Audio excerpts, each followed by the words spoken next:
For some reason, the live stream cut out right before or right after the beginning of the homily and omitted the rest of the Mass. So this is a recording of the homily, and we'll just ask for your prayers. Maybe I should lay hands on the computer so that it doesn't do this again. A supplanter, by definition, means one who wrongfully or illegally seizes and holds the place of another. We use other terms, such as claim jumper, one who illegally occupies the property of another. Whatever word or phrase you choose to use for a supplanter, none of them are good. And yet this is what Isaac and Rebekah named their second son. How would you like your name to be supplanter, claim jumper, thief? Isaac and Rebekah had twins.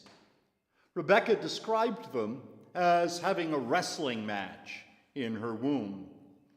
Esau emerged first. He was reddish in color, so they named him Esau. Jacob came out second, and he was clutching Esau's ankle, so they named him Jacob, or supplanter.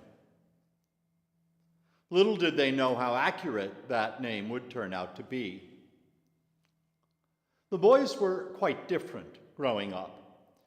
Esau loved to hunt and comes off as quite profane, meaning that he doesn't appear to care very much about spiritual things. He's willing, essentially, to sell his future to Jacob for a bowl of beans. Part of this story is told earlier in Genesis.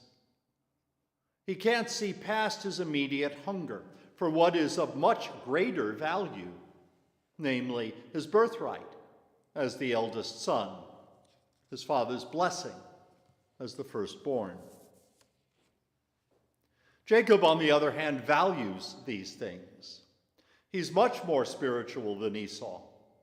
He's also a scoundrel and something of a mama's boy. He doesn't hesitate for a second to lie to and deceive his father. Rebekah cooked up the plan to deceive her husband, but she doesn't have to twist Jacob's arm to carry it out. His only objection is my favorite verse in the Old Testament.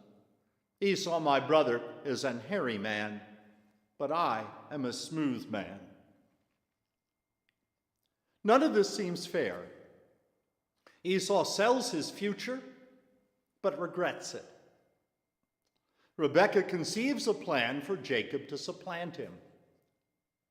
Isaac is deceived. Jacob gets away with it. Why then does the psalmist say, "For the Lord has chosen Jacob for himself"? Why would he choose him, a scoundrel, a supplanter, a thief? The scriptures emphasize in many places that God's choices may not be ours. We don't know the hearts of people. God knows everything about us. He also knows what we can become. Jacob doesn't have an easy life.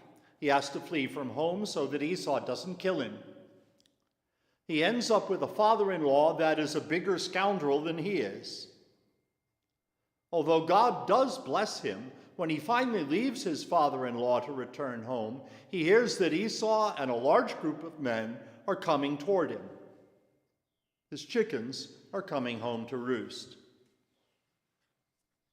However, God doesn't see it that way. Jacob is a changed man. He is no longer a supplanter. He gives him a new name, Israel, which means God has persevered, or God has contended. In one sense, Jacob is the one who has persevered. He has survived his foolish youth, and yet he seems to have been given that name because when it comes to Jacob, God persevered. He never gave up on him, never quit working in his life to change him, never made it easy for him. Jacob changed, so his name was changed to God has persevered. I've never really disliked my name, but I wonder what name God could give me when his work on me is done. Would it be something like God has persevered? God has lifted up the lowly. God has made something out of nothing.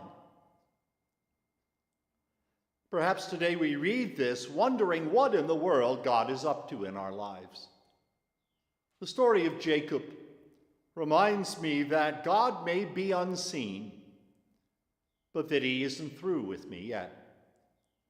His work may seem slow, too slow at times, but he is creating something out of me.